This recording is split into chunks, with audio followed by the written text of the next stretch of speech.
sa search namin dito sa Manila, may kumakalat daw dito monster na ano daw, bilog na malaki, tapos may mata-mata guys, nakakatakot. So pasensya kayo guys, kailan tayo nakapag-update. So titingnan na natin guys kung totoo nga yung nangyayaring ganun. So tara, wait lang, labas tayo guys. And siyempre mag-ibis tayo, pinatay ko yung ilaw guys kasi natatakot ako lang naman yung mag-isa. Wait nga lang guys, tignan ko dito. Ay, medyo madami pala kami, mga member dito. So, mag-base lang muna ako dito sa CR. So, guys, base muna ako sa CR. And magtututbrush na din pala tayo and magsusuklay ng buhok. So, ayan guys, nakapag-take na tayo. And nagdala ko dito guys sa mga sabag ko ng mga kakailanganin natin. Guys, and lalo guys, kung kailangan natin yan. Kasi, ano guys, tatawag tayo ng police or rescue galing. Eh, nakapatay yung ilaw lang. Tignan natin guys sa sudyan. So, wait lang guys, kuha lang ako tayo ng motor. And guys, mag-drive na tayo. So, titignan natin talaga guys. Lang tatakot ako.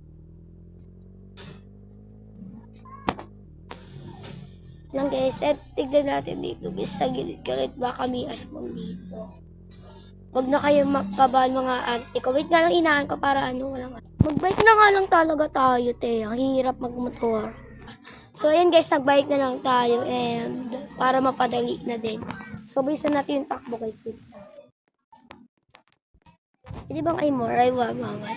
So, tignan natin sila.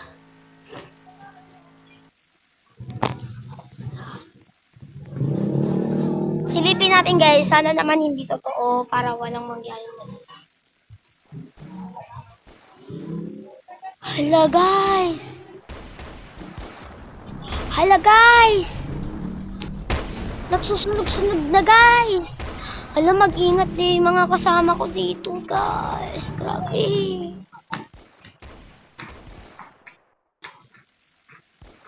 Hala, sana walang mangyaring masama sa kanila. And guys, may mga police na rin dito. Wait lang, saan ba tayo? Tignan natin guys, silipin natin. Ano to? Ano to? Ay, wait lang, panoorin natin yung video to. Wait.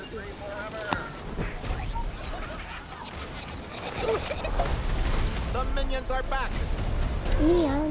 With a touch of mystery. Babi. So guys, tapos anong gagawin ko?